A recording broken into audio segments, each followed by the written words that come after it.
Buon pomeriggio da parte di Franco Segreto, rieccoci nuovamente insieme dopo la tornata elettorale della scorsa settimana e siamo insieme per questo lunedì 3 giugno 2019, è successo tanto nella scorsa settimana, poi ne parleremo con i nostri ospiti. L'ultima questione recente è che il TAR ha respinto quello che aveva chiesto il Venezia di non disputare in sostanza i play-out, perché noi abbiamo lasciato che il Foggia, che doveva praticamente disputare i play-out contro la Salernitana, poi il Foggia si è trovato retrocesso, il Palermo che era stato inizialmente retrocesso all'ultimo posto in classifica si è ritrovato con 20 punti di penalizzazione, quindi ha finito il campionato a 43 così come il Cosenza, quindi il Palermo ancora in B e lì c'è grande bagarre. C'è bagarre perché sia il Venezia che la Salernitana del patron Lotit e del cognato Mezzaroma non vorrebbero praticamente disputare i play-out.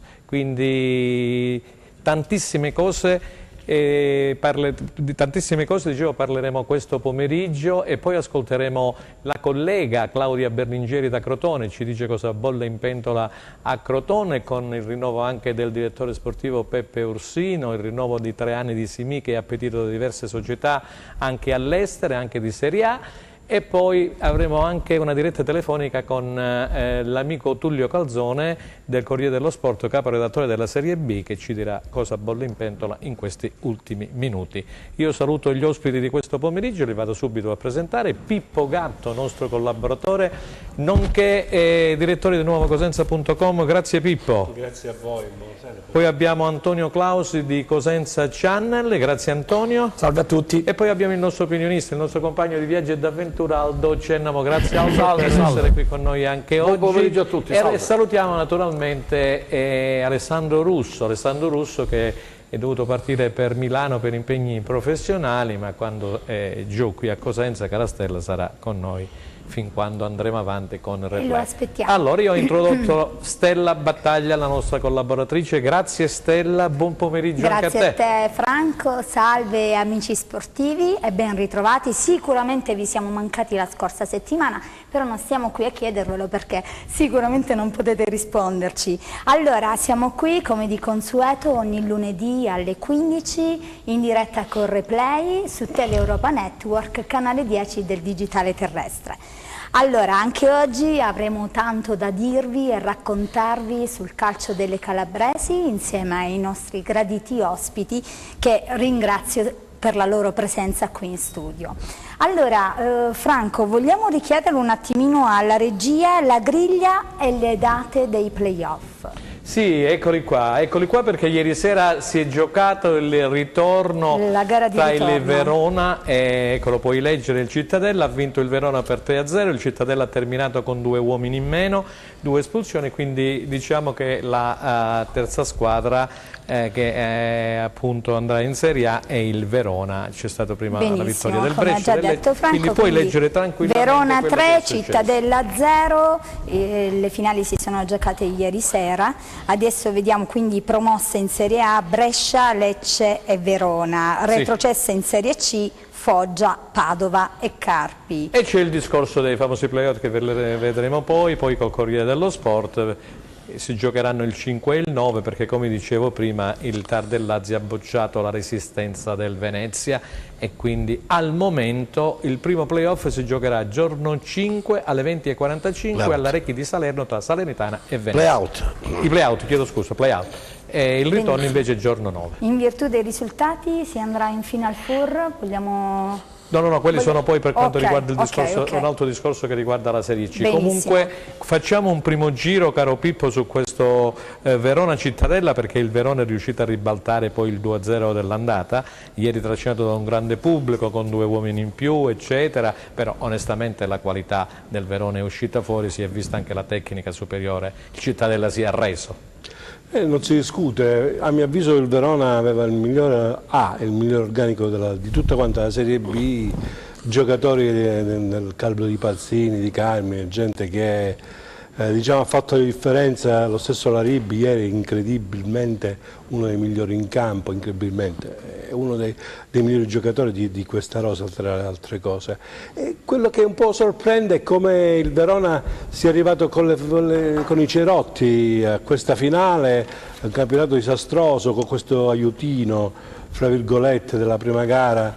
Per la prima volta in Serie B è stata assegnata a tavolino un 3-0 per il campo non preparato. Insomma, l'aiutino c'è stato, così come in finale sono stati espulsi 2 giocatori per doppio giallo, una cosa che in finale di solito falli che a mio avviso non erano da cartellino, sono stati puniti proprio quasi ad aiutare a cercare come dare una mano a una squadra che ha, nessuno nasconde, il blasone e soprattutto pubblico, uno stadio da 30.000 persone, ieri quasi pieno, 20.000 spettatori, fanno la differenza. Cittadella magari si vanno tutti gli abitanti, non riempiono, hanno fatto l'incasso maggiore all'andata con 2-0 con 7.000 paganti, quindi diciamo che questo è quello che offriva la piazza. Probabilmente Palazzo ha deciso che così doveva essere e così è stato, però senza fare ulteriori polemiche, a mio avviso è andata in Serie A la squadra con il miglior organico. Chiusa la vena polemica, non c'è da aggiungere nient'altro. Dispiace il modo per come è arrivato, anche perché probabilmente il Cittadella meritava qualcosa in più, ma quello che è più significativo è come ci si è arrivati a questi playoff, che come dire, può sollevare qualche rabbia, possiamo dirla così, da parte della squadra del Cosenza, che avrebbe potuto fare la sua bella figura, vista anche la qualità dopo lo sfracello Palermo, dopo quel pasticcio che ancora sembra non finito, i 20 punti, cioè il Palermo è una squadra che puntava direttamente a salire. E alla fine insomma rimane un po', come dire, rimane questo amaro in bocca dei playoff che si potevano giocare tranquillamente, vista la mediocrità di questo campionato. Al di là degli organici, perché dobbiamo dirlo, sono squadre importanti, Verona e Palermo hanno i 2 migliori organici del campionato, lo stesso Benevento che poi alla fine ha perso la testa col Cittadella pensando di averla già fatta, perché vincendo al Cittadella poi in casa sembrava di giocarla in surplus, invece poi il calcio è questo alla fine.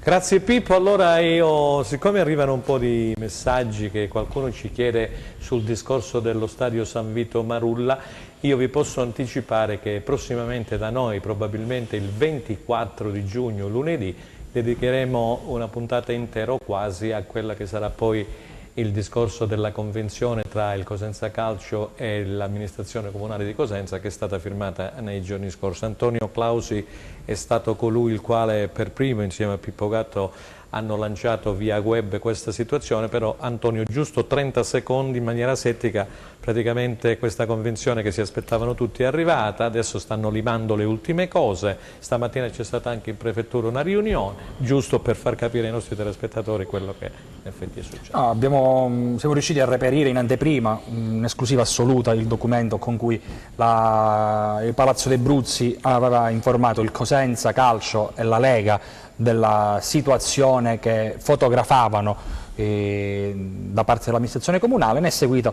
come poi tutti hanno testimoniato, uno scambio di lettere, uno scambio di opinioni, di dichiarazioni, per poi giungere a ciò che un po' tutti si aspettavano sostanzialmente dopo le schermaglie che avevano allarmato i tifosi del Cosenza, vale a dire la firma della convenzione sulla base di quella già scritta, di quella già stilata un anno fa. Quindi tutto è bene quel che finisce bene. E io lo ripeto ancora una volta, noi lunedì 24 da una parte ci sarà l'ingegnere Luca Giordano, che è il responsabile della sicurezza del Cosenza Calcio, e dall'altra parte quasi certamente l'assessore allo sport Carmine Vizza. La notizia nella notizia. La notizia, ecco, puoi aggiungere qualcosina? Sì, il risalto a 3 nuove figure, nuove tra virgolette, 3 figure che finora sono stati sempre dietro le quinte, invece Guarascio ultimamente ha deciso di mandare in prima linea, che sono proprio Luca Giordano, che è il capo della sicurezza rossoblu, Roberta Anania, che salutiamo. È la dirigente del club, e poi aiutatemi, il cognome è strano, il commercialista, il direttore amministrativo di Interst, se non sbaglio. Sì, esattamente. Quindi sono 3 figure. Un altoatesino dovrebbe essere. Se non sbaglio, sì, il cognome non è chiaramente calabrese, però ha uno studio, se non sbaglio, sulla costa, però non vorrei dire una inesattezza. Vabbè, ha partecipato pure lui, così come l'ingegnere Converso alla Esatto. Quindi sono queste 3 nuove figure che coadiuvano in maniera operativa il presidente Guarascio. Benissimo, allora Antonio, io vado avanti con Aldo Cennamo, poi tu, se c'è qualcosina insieme a Pippo e dell'ultima ora, naturalmente potete intervenire quando lo ritenete opportuno. Allora Aldo, abbiamo parlato del Verona, abbiamo parlato del Cittadella e naturalmente andiamo ad introdurre il discorso Cosenza, perché Braglia e Trinchera hanno parlato poi sia su Corriere dello Sport, Trinchera, ma anche su B-Magazine, hanno rilasciato delle dichiarazioni nelle quali hanno detto che Cosenza è un buon ambiente, si è fatto con tutt'uno, sinergia, spogliatoio, squadra, stampa, pubblico, ambiente, e domani dovrebbero essere in città sia il tecnico Braglia che Trinchera, incontrarsi col presidente Guarascio, che salutiamo perché so che ci segue spesso e volentieri, e dovrebbero buttare le basi per il nuovo campionato. A te la parola. Beh, è stata una cosa importante che si siano dati ormai assetti importanti alla società. I tre che faceva Clausi prima riferimento sono persone di ottima levatura, per cui c'è bisogno di figure importanti in una società di calcio come il Cosenza, ma soprattutto la presenza, la riconferma di Braglia fino al 2020 e di Trinchera la dice lunga su come si voglia quest'anno portare avanti il calcio a Cosenza.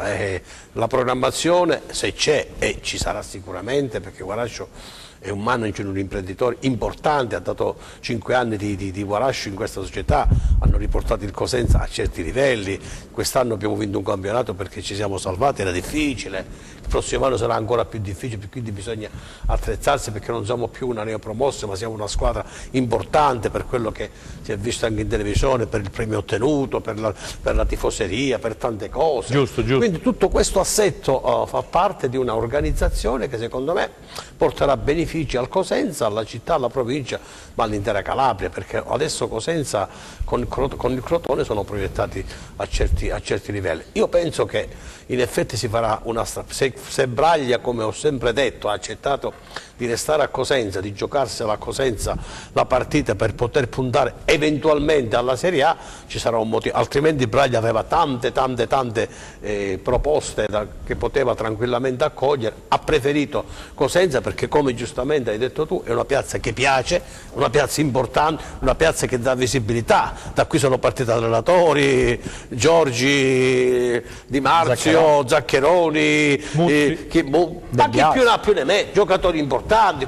Quindi Braglia ha fatto le sue scelte, se ha fatto questa scelta è perché lui punta quest'anno ad un campionato di avanguardia, e il presidente, mi pare, ci ho parlato, ben disposto a fare sacrifici enormi, perché li ha fatti e li sta facendo, per dare al Cosenza e alla tifoseria questa soddisfazione che probabilmente quest'anno potrebbe anche arrivare, se tutti lavoriamo per questa in simbiosi, Franco, come si dice. Benissimo, Antonio, prima di dare la parola a Pippo, volevi dire qualcos'altro? Sì, che Braglia in viaggio arriverà stasera a Cosenza, però non è ancora dato a sapersi se questo summit famoso, che poi sarà una cena amichevole tra i tre, sarà già questa sera oppure domani a pranzo con più calma.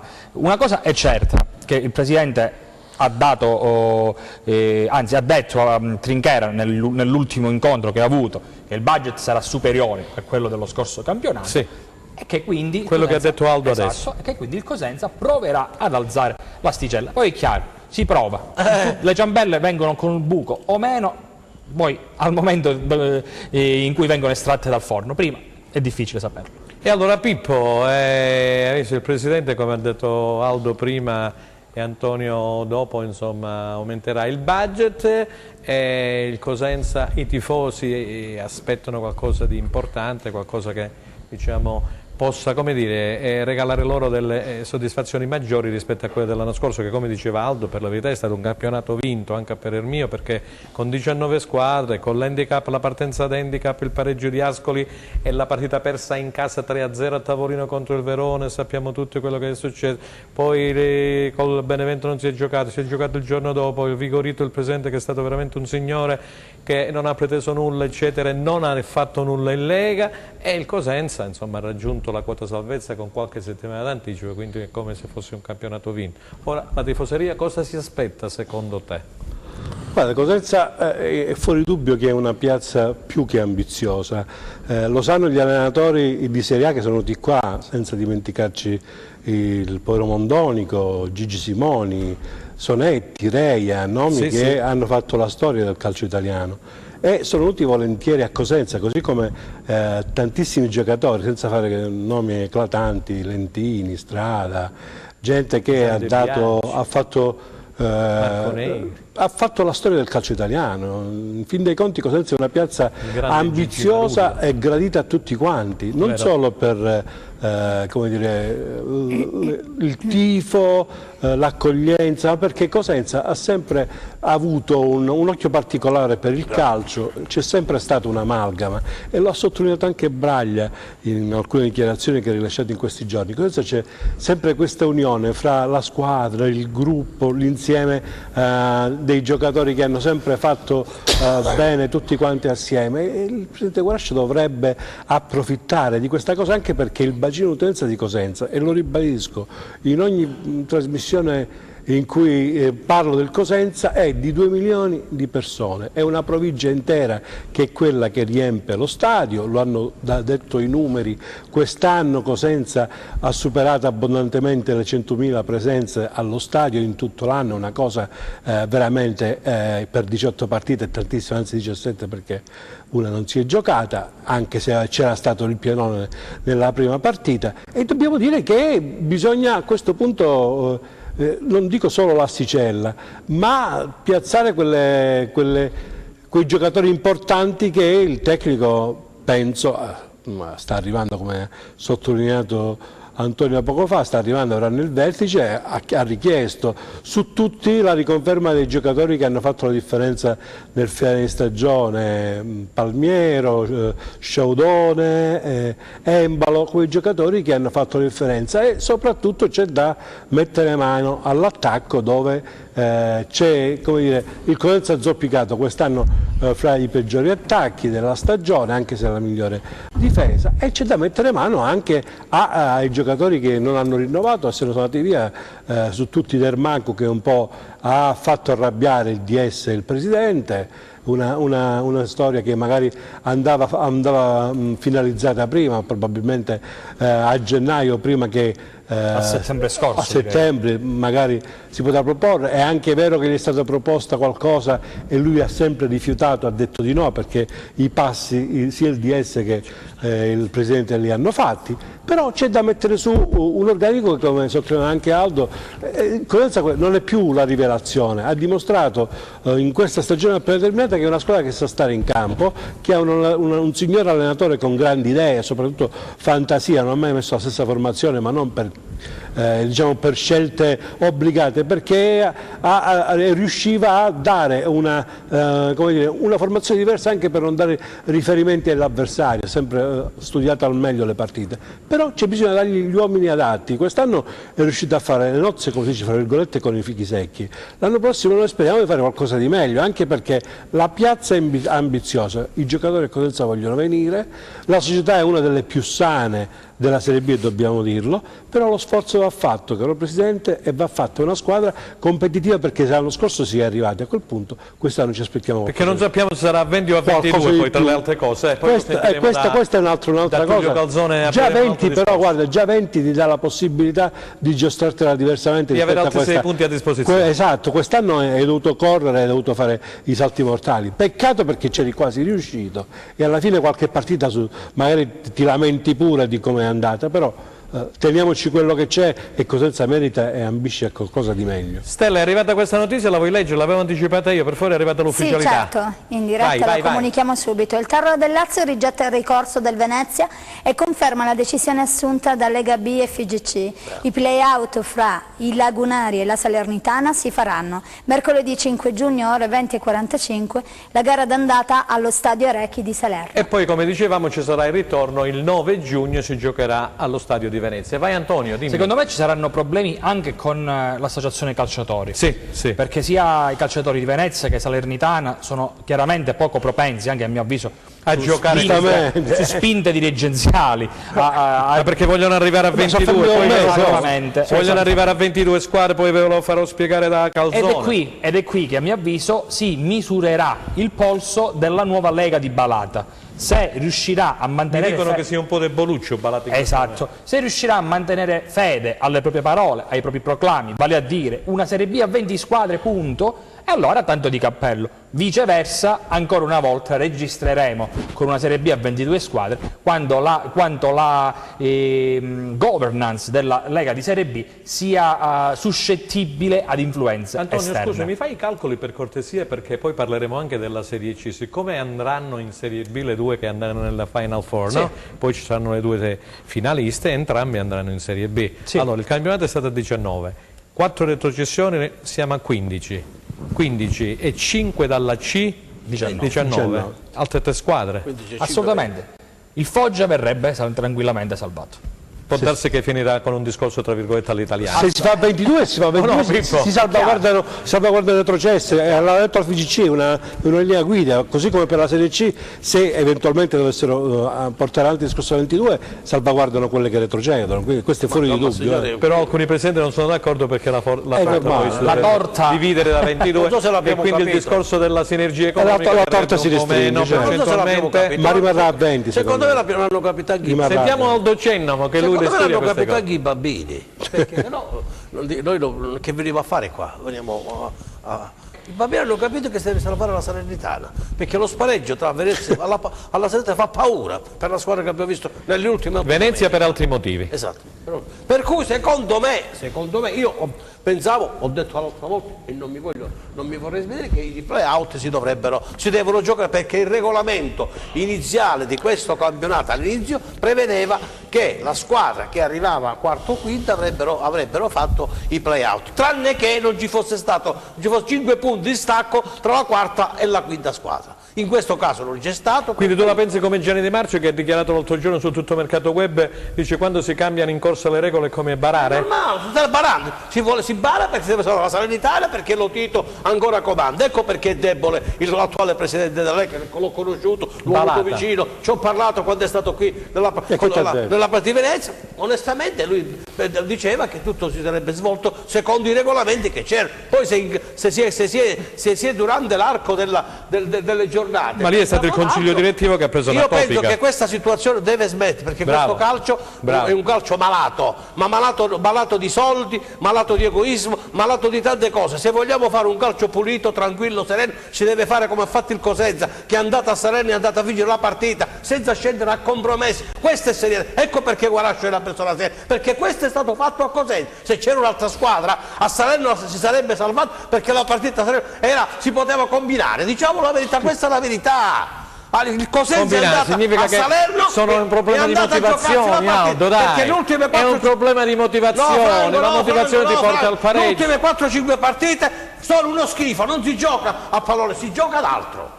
No, allora io vado a però questa solo il Cosenza solo il Cosenza ti ha portato serietà. Non lo fate? No, sbaglio. Poi ha vinto in casa, poi è andato in Serie A. Ho capito, però non è questione di combina, assolutamente no. Per favore, si parla di motivazioni, Aldo. Si parla di motivazioni. È normale che perché una squadra che è più motivata, che deve raggiungere un obiettivo, se tu l'hai già raggiunto l'obiettivo.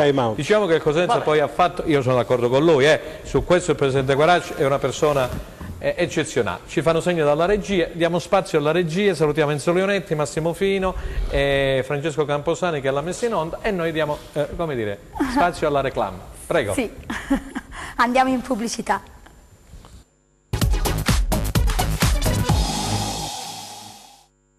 Estella.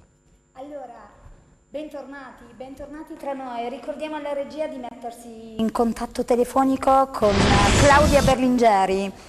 della Crotone. Gazzetta del Sud da Crotone. E intanto ne approfitto, scusami Franco, Prego, poi vai, ti do vai. subito la parola per salutare un nostro telespettatore che segue sia le nostre dirette anche le nostre repliche, Morrone Roberto. Ciao Roberto. Robertini è un Roberto, grande, sì, un salutiamo grande, Roberto, Roberto è un salutiamo grande. Pasquale Fusaro, salutiamo Giuseppe Tomasi, tutti quelli che ci seguono, i grandi amici, tifosi rossoblù. Allora, riprendiamo il giro in attesa di collegarci con Crotone. Pippo, allora hai visto Aldo che a te l'ho sentito bello adrenalinico anche oggi, come al solito, tosto. Come al solito Aldo non smentisce mai la sua verve, la sua grinta, perché Aldo ce l'ha questa cosa sua di non tenersi niente, di non... È diretto. È diretto, di non mediare assolutamente nulla, ma fa bene, tra le altre cose, per il ruolo che ha di provocatore, anche perché... poi- Allora, Pippo, io faccio le domande in attesa Per dell'amica carità. Claudia. Allora, il Cosenza praticamente... non so perché lo blocco, perché se non conosco Pippo dove vuole andare a parare. Ah, abbiamo una telefonata? Benissimo, allora abbiamo una telefonata, Pippo. Vabbè, e introduciamo il Crotone. Buon pomeriggio Claudia, ci sei, sì? Buon pomeriggio, eccomi, sì, buonasera. Ok, allora Claudia Berlingeri della Gazzetta del Sud, nostra amica Claudia, noi stavamo parlando del Cosenza, ma dici qualcosina sul Crotone, cosa bolle in pentola? Abbiamo letto di Simini, questo contratto triennale, però è appetito da un bel po' di società, sia di Serie A italiane che dall'estero, e poi anche il Crotone che riparte da Ursino, anche per lui mi pare un triennale, o no? Grazie. È un biennale, ha firmato per altre 2 stagioni e ovviamente il direttore sportivo è da 25 anni a capo del Crotone, per cui già al lavoro, anche se ovviamente ufficiosamente, visto che il 1° luglio si aprirà il mercato, però è chiaro che ora le tele si vanno ad intrecciare. Chiaramente si partirà, a differenza della passata stagione, soprattutto da chi ha le motivazioni per rimanere con la maglia rosso-blu, perché l'anno scorso si è capito poi alla fine del girone d'andata, l'errore è stato proprio quello, che magari c'era gente che voleva andare via e poi ovviamente non avendo ricevuto offerte è chiaro che è stata costretta a rimanere, però poi col mercato di riparazione chi ha avuto modo di andare via è andato via, e quindi poi sappiamo tutti com'è andata. Il Crotone riparte da una buona base di proprietà come Barberis, Benali, Cordat, Firenze, Golenic, Molina, Nalini, quindi Simi che ha da poco firmato un triennale, anche se poi bisognerà vedere come evolverà il suo mercato, perché ha appetito da diversi club non solo italiani ma anche all'estero, così come Benali, per cui i loro destini sono un po' incrociati alle offerte concrete che arriveranno, perché poi è chiaro che radiomercato, no? Sappiamo bene come girano le voci, poi è chiaro che la società può cambiare da un momento all'altro, giusto? Esatto. Senti un po', Però io sì. ho letto di Rodien e di Sampiris che non dovrebbero far parte del nuovo progetto tecnico? Sì, no, c'è da dire che Rodien non ha voluto quindi è stato firmare il prolungamento. Un po' come Dermaco. Esatto, Ursino lo ha dichiarato apertamente, insomma, che Rodien vorrebbe tornare a giocare in Serie A. Vabbè, lui è nazionale svedese, mi pare, no? Nazionale svedese. Esatto, sì. Sampirisi so che c'è il Cosenza anche su di lui, ma ci sarebbe anche il Lecce. Esatto, ma ci sarebbe anche il Lecce, anche lui è uno di quelli che vorrebbe tornare a giocare in Serie A, come tutti immagino, però poi è chiaro che bisogna vedere come si intrecciano i vari... Senti Claudia, qui con noi abbiamo Pippo Gatto di nuovocosenza.com, poi il nostro amico Antonio Clausi che è un esperto di calciomercato e il nostro opinionista Aldo Cena. Allora una domanda, partiamo da Pippo Gatto. Velocissimo, no, leggevo l'interessamento per Di Carmine, che c'è di vero? Sì, è un giocatore che piace, ma piace da diversi anni a Ursino, perché lo cerca da diverso tempo. È chiaro che ieri sera, immagino anche voi abbiate seguito la finale, Di Carmine è sempre un giocatore fondamentale, soprattutto nei playoff, quindi immagino che il mercato ora, gli occhi saranno puntati molto di più su di lui. Poi quel gol fatto ieri sera, guarda, stupendo. Esatto, ma anche con gli assist che serve, perché non solo il gol che fa, però anche il lavoro sporco a favore dei compagni di reparto che è da vedere. Su di lui ritornerà a Perugia, quindi poi bisognerà vedere se il Verona vorrà puntare di nuovo su di lui, oppure insomma se ci saranno altre offerte, ma immagino proprio di sì per insomma, l'attaccante che si sta dimostrando di essere. Antonio Clausi. Ciao Claudia, innanzitutto buon pomeriggio, è sempre un piacere risentirti. Volevo sentire da te. Ti sento molto basso, ti sento lontano. Avvicinati forse. Mi senti? Claudia? Pronto? Sì. Mi senti adesso? È ancora basso. Allora prenditi, avvicinati forse il microfono. Ecco. Ok, non so se mi senti adesso.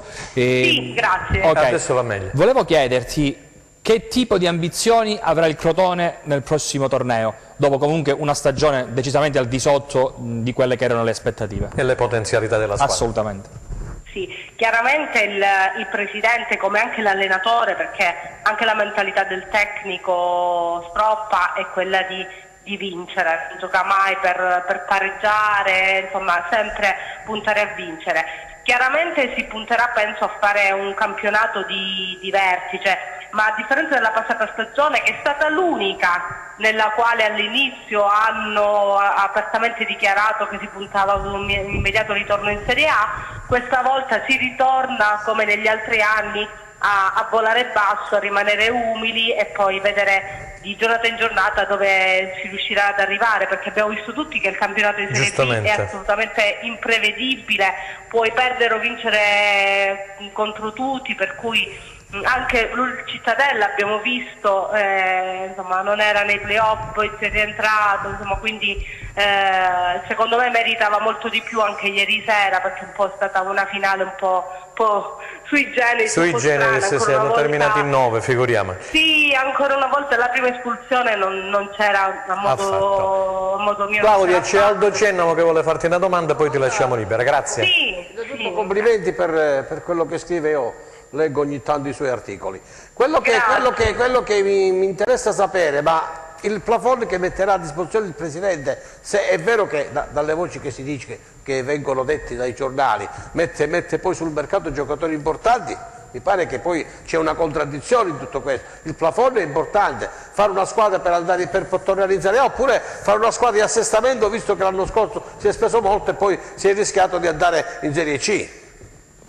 Sì, è chiaro che bisogna un po' vedere come evolve il mercato, perché abbiamo visto un po' come vanno le cose. L'anno scorso il Presidente ha confermato quasi tutta la rosa che aveva giocato in Serie A, convinto che potesse far bene in Serie B. In realtà è stato il contrario, a mio modo di vedere, non solo per qualche attrito all'interno dello spogliatoio, ma anche perché in Serie A il Crotone doveva fare un campionato diverso, molto diverso rispetto a quello che avrebbe dovuto fare in Serie B, perché in Serie A è chiaro che non pretendi di vincere con le big, è chiaro che devi cercare di difenderti e cercare di pungere e concretizzare appena puoi.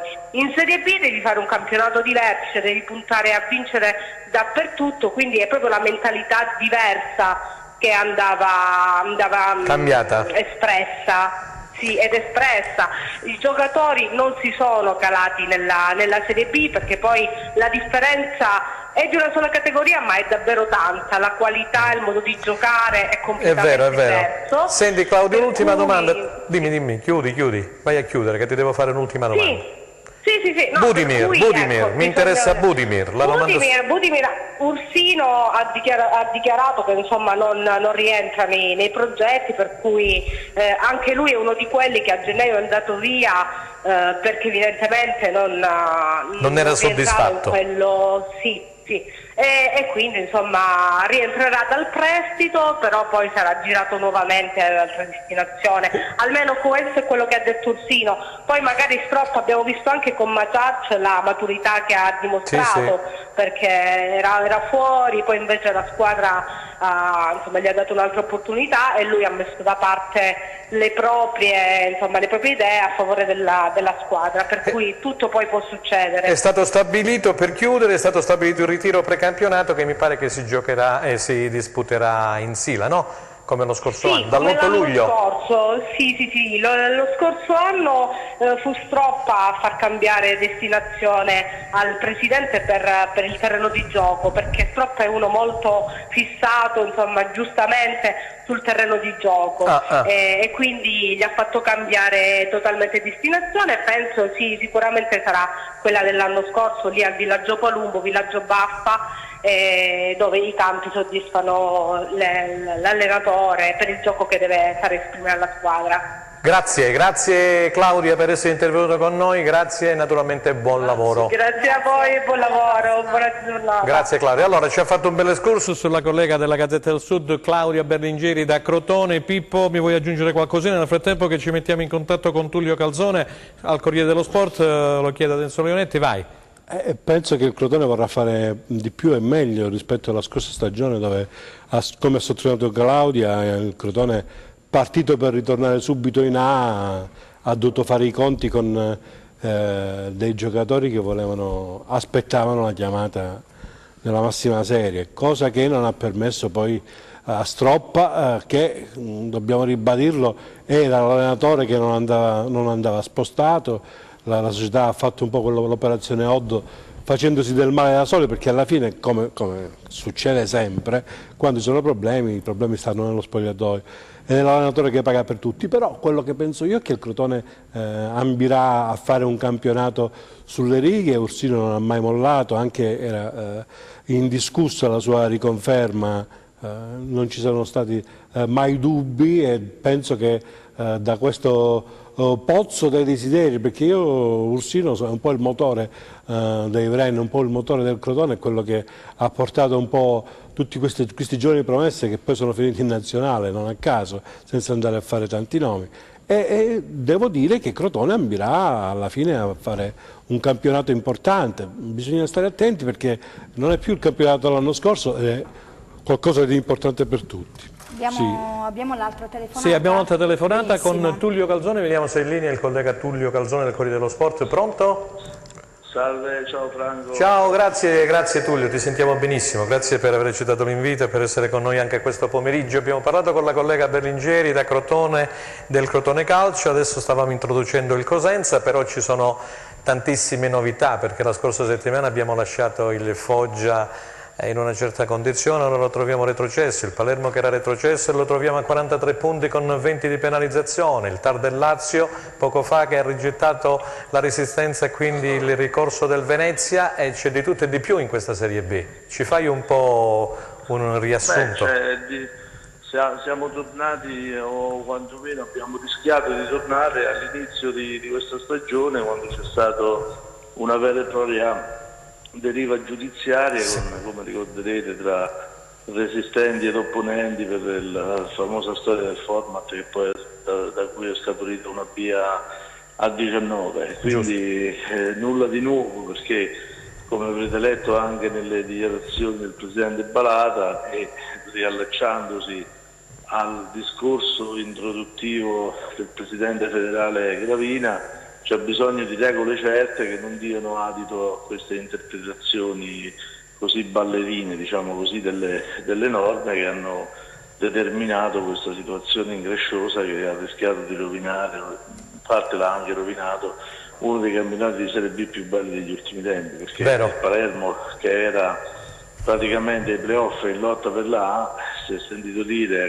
stagione regolare finita che avevamo scherzato e che si tornava al processo, si iniziava un processo, come ho scritto più volte sul Corriere dello Sport, secondo me tardivamente, perché il Palermo andava deferito non il 29 d'aprile, il 28 d'aprile, ma andava deferito molto prima per i gravi reati che sono stati contestati dalla Procura della Repubblica di Palermo a Zambarini per i 3 esercizi precedenti, questo in corso, e che quindi chi ha scritto il Palermo in Serie A e 2 volte in Serie B avrebbe dovuto quantomeno fare un esame di coscienza e dire vabbè, se il Palermo non è in regola non bisogna iscriverlo. Giusto. Pensate un po' alle società che hanno perso la Serie A per un punto, o a chi è stato espulso la scorsa stagione per una fideiussione diciamo così carente, tipo l'Avellino, oppure lo stesso Bari.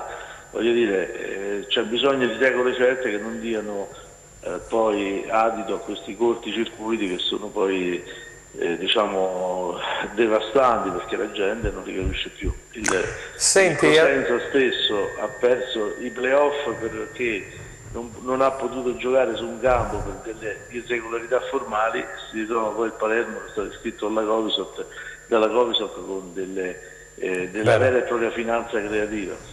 Senti Tullio, allora va bene, abbiamo visto tutti quanti ieri sera la partita tra il Verona e il Cittadella. Il Verona è la terza squadra che andrà in Serie A insieme al Brescia e al Lecce, però per quanto riguarda i play-out tu come la vedi? Si giocherà effettivamente il 5 e il 9?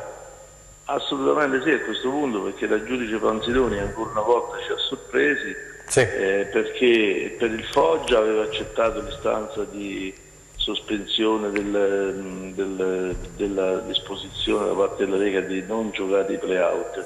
In questo caso invece ha rigettato l'istanza del Venezia e ha detto che i play-out si dovranno giocare, o quantomeno ha detto che, non ha detto proprio così, ha detto che entrerà nel merito la collegiale l'11 giugno, quindi per il momento i play-out non sono stati sospesi e quindi devono essere giocati.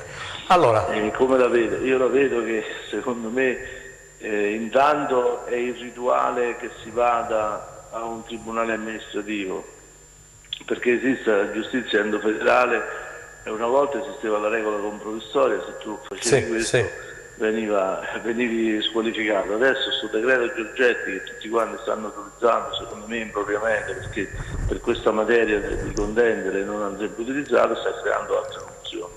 Allora, ci sono i colleghi, c'è Pippo Gatto di nuovacosenza.com. Una domanda a Tullio Calzone. Senti, secondo te a questo punto il format l'anno prossimo sarà 20 o 22, visto come stanno andando le cose?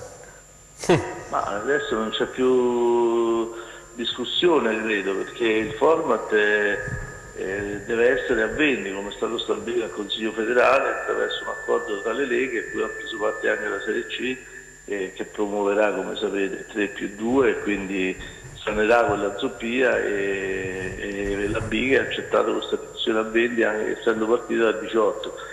È chiaro che se i play-out non si fossero giocati, il rischio di tornare a 21 o addirittura a 22 sarebbe stato concreto, perché poi è difficile pensare a un giudizio di merito l'11 giugno, il 15 giugno, il 20 giugno e pensare che si potessero giocare i play-out un mese e mezzo dopo la fine del campionato. Quindi sarebbe stato, diciamo, secondo me una cosa molto grave che avrebbe sconfessato anche lo stesso operato della Federcalcio.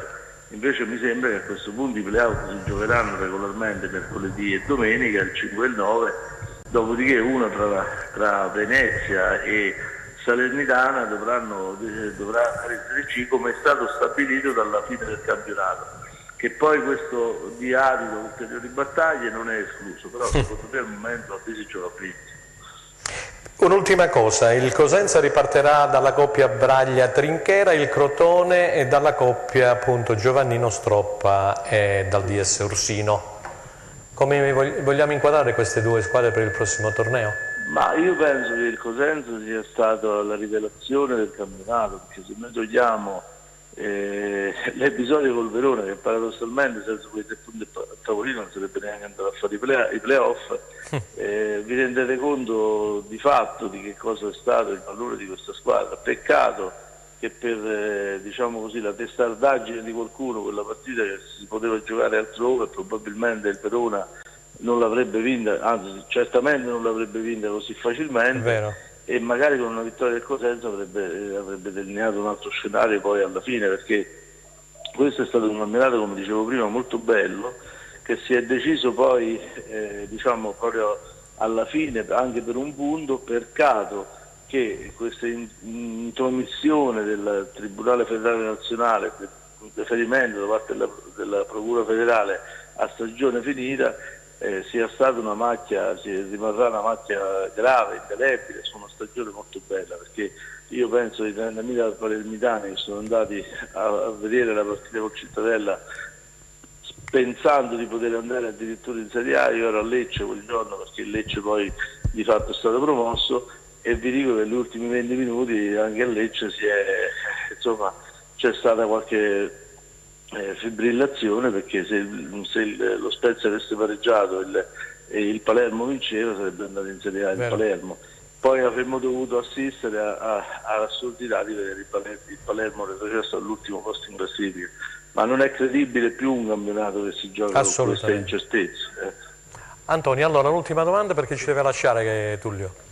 Io volevo focalizzare l'attenzione sul Cittadella. Ieri sera, avventurato dopo l'epilogo triste per il Cittadella, in conferenza stampa ha sottolineato di non chiamare più sorpresa il Cittadella. Ha parlato di una realtà consolidata. È d'accordo con queste dichiarazioni? E se sì, se il Cittadella è un modello da seguire, ad esempio per società che si sono affacciate come il Cosenza da poco nel campionato cadetto?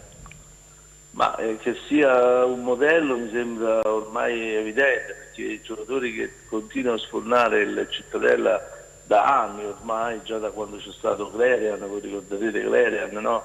Che poi a Verona aveva conquistato la Serie B, e sono passati diversi anni. Clerian, come no? Poi c'è stato Foscarini, cioè i giocatori rivitalizzati, penso per esempio un nome assoluto come Ardemagni, o a giocatori lanciati, penso Studiato, che è un giocatore straordinario, preso nelle serie inferiori, lo stesso Moncini, che è un giocatore fortissimo, è andato... Lo aveva cercato Trinchera a gennaio, al posto di Vittorio. Esattamente, anche il Carpi, voi immaginate il Carpi con Moncini probabilmente si sarebbe salvato, lo stesso Panico di cui si parla da qualche tempo, che stava già a Cesena con Castori, insomma Iori è un giocatore che secondo me avrebbe meritato assolutamente la Serie A. La partita di ieri sera è stata una partita in equilibrio fino a un certo punto, poi secondo me per una decisione dell'arbitro non giusta, perché l'espulsione del difensore ha determinato poi un'inferiorità numerica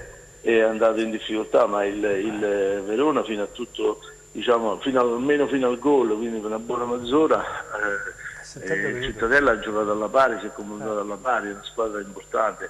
Dico solo una cosa, il calcio ha bisogno di organizzazione e di gente competenti. Lì hanno avuto un direttore che da qualche anno sta facendo delle cose straordinarie, che si chiama Marchetti, e che probabilmente è il vero segreto di questa società, che poi deve lavorare in un ambiente che ovviamente non è quello di Cosenza, né quello di tante altre piazze del sud, dove a volte, penso per esempio a Salerno, che è una squadra nata per competere al vertice, anche per questioni ambientali, si è trovata poi coinvolta in questa stagione del centenario in un vero e proprio incubo, che adesso giocare con questo caldo 20 giorni dopo che ha finito il campionato può succedere di tutto. È vero.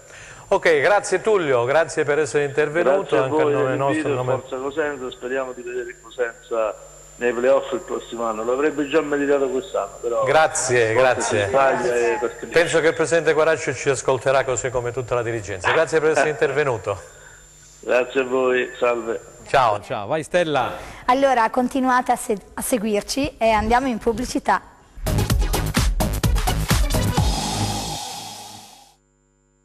E allora è arrivata una notizia che arriva dal CONI, salutiamo Francesca Stancati, la nostra amica, la facciamo leggere a Stella Battaglia, mi pare che il CONI Point di Paola, giusto? Sì, perfetto, per la seconda volta consecutiva è stata Paola ad ospitare la manifestazione organizzata dalla delegazione di Cosenza guidata da Francesca Stancati con la CONI Point, la 16ª giornata nazionale dello sport, in collaborazione dell'amministrazione comunale e della consulta dello sport della cittadina tirrenica. Tante le discipline sportive rappresentate dai tecnici delle associazioni sportive che operano sul territorio cosentino: calcio, basket, volley, danza, nuoto, motocross, ciclismo, atletica, box, karate, judo, arti marziali giapponesi, tennis e baseball, ognuna delle quali presente con un gruppo di giovani e giovanissimi atleti che hanno dato dimostrazione di quanto apprezzino un clima di festa e divertimento. Presente è anche una delegazione della comunità filippina di Cosenza che ha preso parte attivamente alle esibizioni sportive. Ok, grazie Stella, e salutiamo Francesca Stancati che dirige il CONI provinciale. Allora Pippo Gatto, giusto per chiudere sul Cosenza, poi dobbiamo introdurre la Serie C, e allora chi va e chi resta? Beh, chi va e chi viene. Il Cosenza sta discutendo anche di chi dovrebbe rimanere, su tutti i Bruccini, che ancora non è stata chiarita la sua posizione. Così però come quella di Idda, mi pare, no? Assolutamente sì, e chi rimane, bisogna capire anche Saracco, che è l'uomo bandiera, se rimarrà a Cosenza o se il Cosenza vorrà prendere altri portieri per far crescere ulteriormente il bravo Perina. Perina comunque è tra i pali, poi abbiamo Idda che dovrebbe essere riconfermato, anche per lui dovrebbe arrivare alla riconferma, così come per il centrocampo, dove la difesa rientra, tra altre cose, Tiritiello, la giovane promessa che dovrebbe, si è fatto le ossa a Francavilla, torna a Cosenza, poi ritorna anche Barone, altro giocatore per il centrocampo. A centrocampo c'è Mungo che si sa ha questo contratto, mi pare fino al luglio dell'altro anno, e poi abbiamo in avanti ci stanno Littieri che ha altri 2 anni con il Cosenza. C'è l'esterno Bittante che aveva l'opzione di rimanere a Cosenza se il Cosenza fosse rimasto in Serie B, così è stato, quindi Bittante riconfermato per un altro anno, così come rientra Corsi che rientra dall'infortunio e bisognerà vedere, ovviamente ce la sta mettendo tutto per rientrare tra i ranghi. Abbiamo Dorazio che è un altro punto fermo della difesa rossoblù. I problemi stanno al centro della difesa perché andando via Dermacu bisogna sostituirlo, e sono fatti tanti nomi su tutti i poli, e se non sbaglio l'altro Schiavone, se non sbaglio, non se ne fa più niente. Sabbione, perdonami, non se ne fa più niente.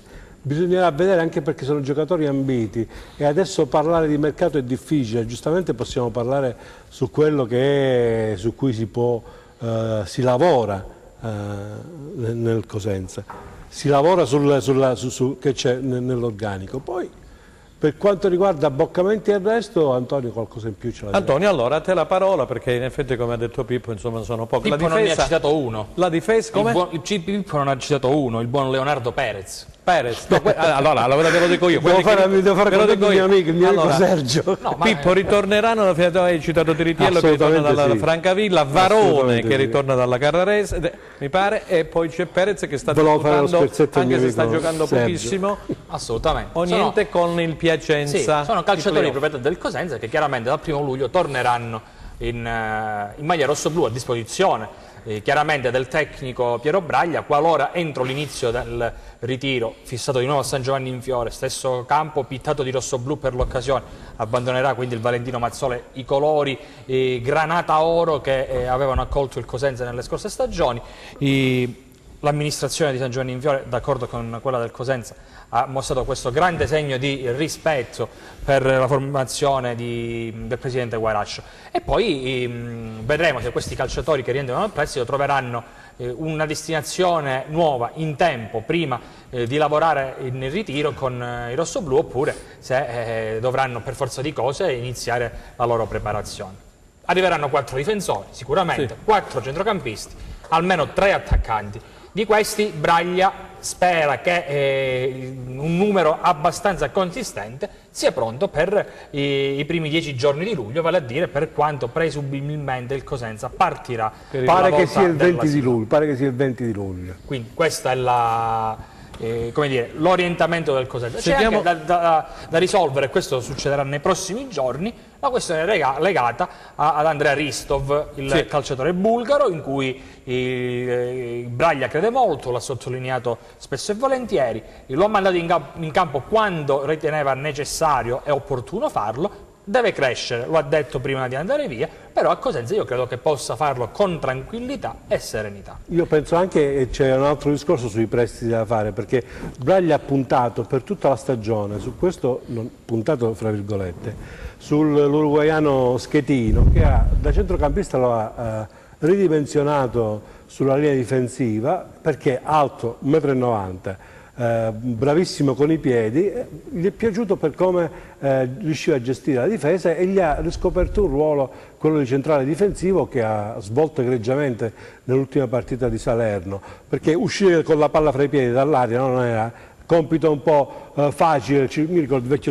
Scognamiglio quando lo faceva alla grande, e questo giocatore gli garantì la qualità. Bisogna vedere sia lui sia trovato la Fiorentina cosa farà, anche perché tutto è legato al futuro della Fiorentina, visto anche questo discorso che sembra che arrivi il buon Mirabelli alle rive dell'Arno. Bisognerà capire un po' questi rapporti con i Viola, come andranno. Io penso che non ci sono problemi, anche perché il patron Corvino un po' i buoni rapporti con Trinchera li mantiene sempre. Bisogna capire se questi giocatori faranno ancora al caso del Cosenza. Su tutti, a mio avviso, e lo ripeto, trovato Baez Baez la vedo difficile. Embalo? Embalo, Sciaudone, l'ho detto prima, Embalo, Sciaudone e Palmiero sono i tre fiori, i tre nomi, i tre giocatori più importanti che il Cosenza vorrebbe trattenere lì, e a questo punto pare che sia solo un discorso economico.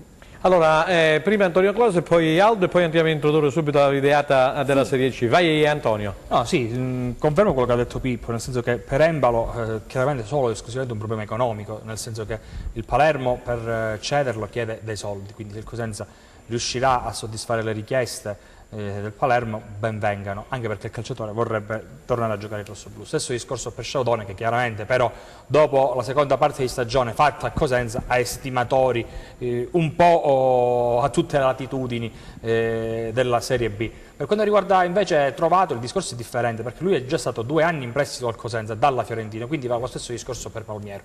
Un terzo anno non è possibile, a meno che operazioni collaterali lo riportino poi a Cosenza. Aldo Cennamo. Beh, io voglio inizio con una battuta. A gatta presso uno fa le felicicate, perché siccome stasera mi pare o domani si dovranno vedere domani penso. Trinchera e Braglia, io penso che parlare, i giornalisti fate bene, dobbiamo riempire i giornali, io li leggo, tanti giornali. È stato detto che ancora praticamente non c'è nulla. Però si parla di tra i tanti nomi che si fanno, usando il condizionale. Bisogna capire chi resta.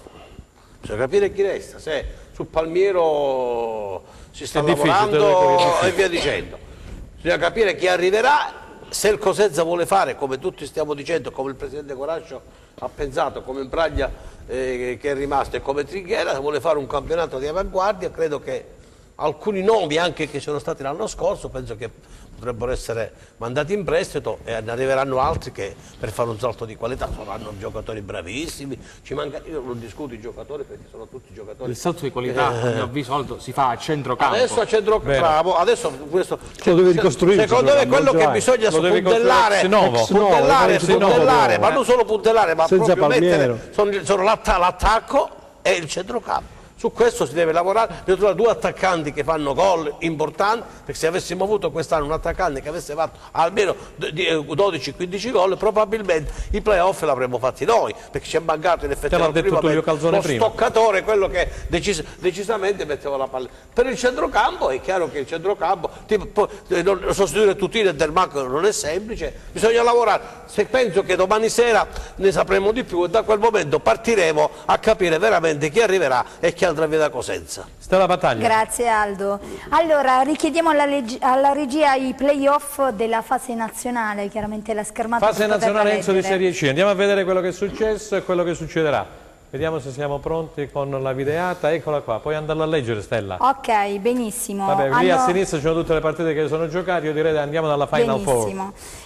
No, voglio leggere un attimino quella giocata ieri, il risultato giocato ieri, quindi hanno dato come risultato le partite disputate ieri: Imolese Piacenza 2-1, Catania Trapani 1-1, Arezzo Pisa 0-1, Feral Pisalò Triestina 0-2. Quindi vediamo chi si sono classificate le 4. In virtù chiaramente dei risultati si andrà in Final Four ed è prevista la gara in finale A sabato 8 giugno alle ore 18. e il ritorno sabato 15 giugno ore 20:30 tra Piacenza e Trapani. Benissimo. La gara di andata in finale B mercoledì 5 giugno e domenica 9 giugno tra Pisa e Triestina-Pisa chiaramente alla gara di ritorno. L'orario è ancora da stabilire. Bene. Allora ragazzi, Piacenza, Trapani, Pisa e Triestina, di queste 4 torniamo in studio e grazie di queste 4 squadre 2 andranno in Serie B. La vincente delle 2 finali. Esattamente. 2 andranno in B. Chi vedete favoriti? Non c'è fuori di dubbio. Pisa e Piacenza. Pensavo che la Triestina potesse avere. La Triestina e il Pisa se la giocano, però il Pisa ha secondo me un gradino in più rispetto alla Triestina. Anche se Un'altra bella trasferta il prossimo anno per il Cosenza Pisa, se dovesse essere più. Sono curiosissimo di assistere, lo farò probabilmente dal vivo a un Pisa Livorno invocato in Serie B. Pure tu sei per Pisa Piacenza? Sì, penso proprio di sì. E Aldo invece? È difficile, Franco. È difficile, io non mi pronuncio perché onestamente le finali sono è un terno all'otto e sui terni all'otto bisogna stare cauti. Benissimo. Allora andiamo a vedere quello che è successo in Serie C e quello che sta succedendo a Rende. Hanno cambiato allenatore, il presidente Coscarella, Fabio, che salutiamo. A questo punto avrei anche una domanda per Pippo Gatti. Sì, un attimino che introduco Coscarella, che Modesto si avvicina al Cesena, mentre è stato presentato come nuovo allenatore Angelo Andreoli. Vai con la domanda. Ok. A Pippo o ad Antonio? No, la voglio fare prima a Pippo. Falla a Pippo. Ho capito. Stava qui a bassa voce a dirmi: ma non mi fai domanda oggi, non mi fai domanda. Hai Ecco visto? qui, c'è la domanda per te. Abbiamo sgamato, tra virgolette. Certo, c'è una scaletta da seguire, non è che ti posso fare domande in diretta sempre. Vai Stella, vai Stella. Allora, scusami Pippo, allora la scelta di mister Angelo Andreoli ne Rende al posto di Modesto, che sappiamo benissimo e sentivamo pure prima tra di voi che è passato al Cesena, potrebbe essere la scelta giusta, quella del presidente Coscarella? Beh, guarda, Angelo Andreoli non ha questo gran curriculum di allenatore. Ad Acre ha avuto qualche problema, però dobbiamo dire che Andreoli è arrivato a Cosenza in Serie B con De Rosa, se non sbaglio, è abbastanza maturo, quasi sui 30 se non sbaglio. Ed ha fatto un gran campionato in Serie B. Probabilmente il presidente Coscarella, conscio di questo fatto e ricordandosi di questa sua maturità, ha voluto investire, come ci ha sorpreso l'anno scorso presentando Modesto, così d'amblè, e nessuno puntava più di tanto su Ciccio Modesto, che poi si è dimostrato bravo allenatore. Sta puntando su un emergente, un allenatore che con probabilmente giocatori adatti ovviamente alla categoria potrebbe dire la sua. È tutto da scoprire. Angelo io lo ricordo in Serie B con vero affetto e piacere. Lui, se non sbaglio, costruì la sua carriera a Castrovillari, dove è stato se non sbaglio a lungo giocatore, e poi ha fatto questo suo debutto in B. Aspettiamo, vediamo. Di sicuro Coscarella non sbaglia, nel senso che fino ad oggi non ha sbagliato nessuna mossa, e di questo bisogna dargliene atto. Uomo di calcio, una famiglia di calcio, non ce lo dimentichiamo. Come no. Benissimo, allora, grazie. Antonio. Scusami, prima di fare la domanda a Antonio, farlo intervenire. No, io Antonio lo faccio preparare su Mimo Toscano, che deve lasciare per Alpisarò per la regina. C'è Aldo che chiaramente ha alzato il ditino. Perché è importante? Perché? Come se fossimo a scuola e tu giustamente vuoi... No, perché siccome lo conosco molto, è mio paesano. Ad Angelo Andreoli che salutiamo, che lo conosciamo tutti. Ha un impianto sportivo bellissimo vicino a casa mia al mare. È una la terra di Vienna. Ha un campetto molto bello, ragazzi giovani, in sintetico si allenano, per lui fa scuola di calcio, è una persona eccezionale. Io avevo parlato, me l'ha nascosto Coscarella, perché l'ho visto spesse volte. Coscarella non mi ha mai voluto. L'hanno tirato fuori dal cilindro così d'amblè. Hanno tirato fuori una persona, soprattutto un professionista serio, perché è veramente un ragazzo serio, e penso che se Coscarella ha scelto Andreoli, io penso che ha scelto bene, perché chi lo conosce come me, che l'ho visto crescere proprio anche calcisticamente parlando, non può che fargli gli auguri, perché secondo me farà bene. Sì, ad Acri, ma l'ambiente di Acri è un ambiente particolare, però a Cosenza in Serie B ha dimostrato di essere un combattente e di essere una roccia in campo, e lo farà anche in panchina, perché secondo me ha tutte le basi e le condizioni per poter fare bene. Vai Stella, dicevi di Antonio? Grazie che mi hai dato la parola. No, figurati, stavi qui col ditino, dovevo farti intervenire per forza, altrimenti poi alla fine della trasmissione dicevo non mi hai fatto parlare. Allora invece avevo una domanda per Antonio. Scusami Antonio, i programmi della Morrone per il prossimo campionato? Questo perché Antonio fa l'addetto stampa, ha detto stampa della Morrone Calcio, Sì. no? Sono programmi che sicuramente mirano a un consolidamento del brand innanzitutto, e poi in un torneo differente come quello di promozione la società mira chiaramente a distinguersi in positivo e a porre le basi per un futuro sempre più importante. Quindi a breve ci sarà una riunione programmatica dove verranno poste sicuramente le fondamenta per una nuova stagione che si annuncia di certo più impegnativa di quella precedente. Però l'ambizione vuole bruciare è le intatta. tappe la Morrone, Sì, bruciare le tappe, rispettare un percorso di crescita in funzione di quella che è l'ambizione dei proprietari del club. Beh, è emblematica la maglietta dei festeggiamenti, loading, significa che stiamo caricando, vogliamo arrivare in eccellenza. Ma la cosa che più mi colpisce lavorando dal di dentro siamo usciti a parlare anche della Morrone. Esatto, mi fa solo piacere. La cosa che merita, la famiglia Chiappetta merita. Ma non solo, c'è Riccardo Quintieri, c'è Marco Caputo, c'è Orlando Ruffo. Li salutiamo tutti. In passato c'è stato anche Andrea Ritacchi, insomma erano 5 poi c'è un bellissimo settore giovanile. Dobbiamo ricordarci che a una scuola calcio stanno puntando su quello che io avrei voluto vedere fare già a Cosenza oggi, che è una cosa fondamentale. Hai capito Aldo? Per il futuro. Senti. No, non dico, non perché c'è mio nipote che ci gioca dentro, per carità. Ecco, ho il figlio di Gianluca, del collega Pasco, però sto toccando con mano, perché se tu non ti rendi conto, non è il fatto che gioca mio nipote nel settore giovanile. Quanti anni ha che lo salutiamo? 5 anni. 5 anni. Ah, Come si chiama? Ciao Gioele, che Ciao diciamo? Gioele, vabbè, comunque penso dalla televisione lo saluta spesso il padre, no? Perché, per carità, bello di nonno. Voglio dire, e da lì ho visto e tocco con mano che Antonio adesso ci dirà, c'è un settore giovanile che è andato a Catanzaro, ieri hanno fatto anche dei mini tornei, e si stanno muovendo nel modo in cui ci si deve muovere. Si prendono i bambini a 5 anni e si crescono, e se fra questi c'è il prossimo Maradona, lo si vede già adesso. Pippo, ma c'è una ristrutturazione, di questo ne parleremo in un'altra trasmissione, anche del settore giovanile del Cosenza Calcio, lo dobbiamo dire. Antonio, scusami. Stanno investendo su questo, però Franco, sicuramente l'abbiamo soldini per fare questa operazione. Interpretano il gestire una squadra giovanile come a mio avviso nell'unico modo possibile, quello nel curare in maniera maniacale il settore giovanile. L'operazione di sinergia che è stata fatta con la vecchia Popilbianco, diventata Morrone Academy, è qualcosa che mira proprio a questo tipo di futuro, quello di porre la prima squadra come un punto di arrivo per quei giovani calciatori che poi non troveranno spazio tra i professionisti, cioè sanno che comunque c'è un percorso che li aspetta, un percorso che si concluderà chiaramente con la prima squadra della Morrone, una formazione del tutto ambiziosa. Antonio, già che ci sei, allora Mimmo Toscano è appetito dalla regina, aspetta di liberarsi alla Feralpisalò. Esatto. Ecco, quindi 2 minuti abbiamo chiuso. Velocissimamente c'è un biennale sul tavolo, credo che non ci saranno problemi a vedere Mimmo sulla sua panchina, nel senso la panchina della sua città.